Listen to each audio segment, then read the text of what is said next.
Pemimpin Hezbollah Hasan Nasrallah telah tewas dalam serangan Israel di Lebanon. Bahkan Israel juga mengklaim pihak yang selama ini anti-Zionis juga akan jadi target sasaran. Ya, akankah kematian Sekretaris Jenderal Hizbullah ini pemirsa memicu balasan lebih besar dari kelompok ini ke Zionis Israel? Kami ajak Anda berbincang dengan pakar Timur Tengah yaitu ada Ibu Dina Sulaiman. Selamat sore Bu Dina.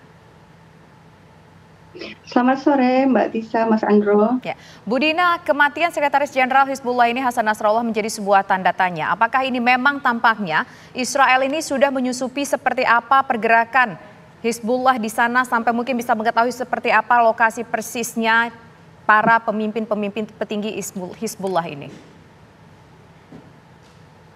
Ya, kalau kita mempertanyakan masalah ini ya, intelijen Israel bagaimana apakah mengetahui lokasi persis atau tidak, kita perlu ingat juga bahwa yang dibom itu 6 gedung perumahan sekaligus dan di dalamnya itu ada masyarakat sipil. Jadi itu memang Lebanon itu kebanyakan rumah-rumahnya itu berbentuk apartemen ya, gedung-gedung rumah susun gitu, dan semuanya itu rata dengan tanah. Artinya sebenarnya Israel tahu bahwa mayoritas yang akan menjadi korban adalah rakyat sipil gitu ya.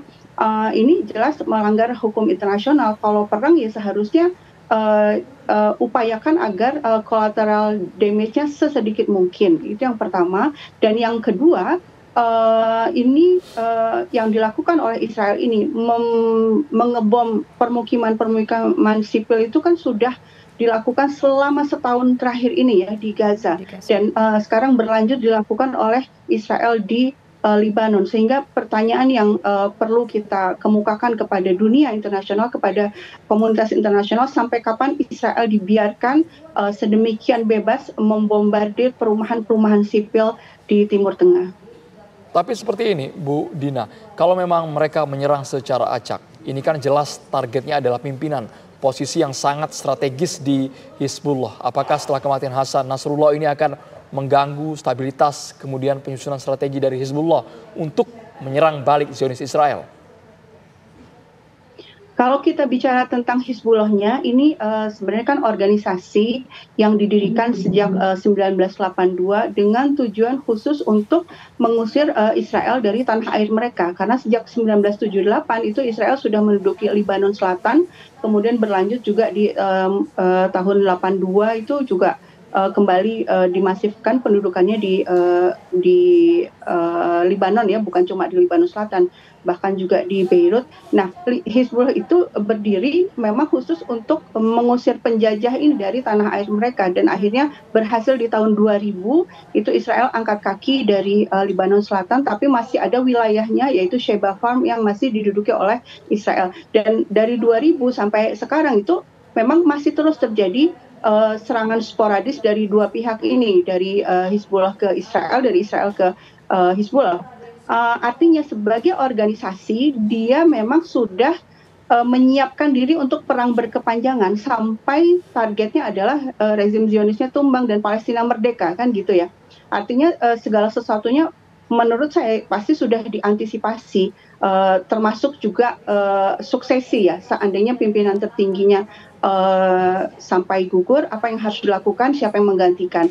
Dan ini juga bisa kita temui dalam organisasi perjuangan kemerdekaan lainnya, misalnya di Palestina Hamas. Kita tahu pimpinan Hamas berkali-kali juga dibunuh oleh Israel ya, misalnya Syekh Ahmad Yassin tahun 2004, kemudian digantikan Arantisi juga akhirnya dibunuh juga tahun 2004 di tahun yang sama, kemudian terakhir Ismail Haniyah ya itu juga dibunuh di tahun ini, dan dalam segera langsung ada perubahan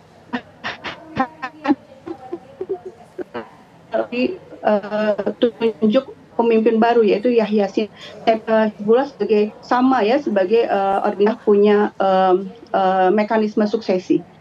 Ya, Ibu Dina, dengan serangan yang dilakukan Israel kemudian membunuh petinggi dari Hizbullah ini, apakah perang akan semakin meluas? Apakah mungkin ada negara-negara lain juga yang bisa saja ikut serta dalam pertarungan ini, peperangan ini?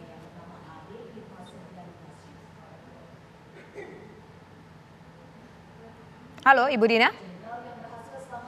Halo Ibu Dina Sulaiman, masih bisa mendengar kami? Halo, suara saya terdengar? Ya, Ibu Dina. Apakah kira-kira akan ada negara, katakanlah misalkan Iran mungkin Halo? akan juga. Halo Ibu Dina. Oke, baik. Ya, kalau perkiraan eskalasi saya pikir iya.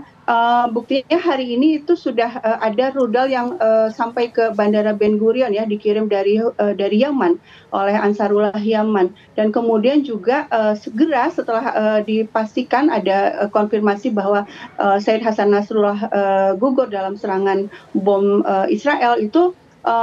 Kelompok-kelompok front resistensi sudah memberikan pernyataan akan meneruskan perjuangan dan akan ini ya semakin mengeskalasi serangan mereka ke Israel. Dan itu juga yang tadi saya sudah sebutkan, dari Yaman sudah ada serangan, dari Irak itu juga semakin ini ya semakin masif serangannya juga ke pangkalan militer Amerika Serikat di Irak dan langsung ke Israel juga.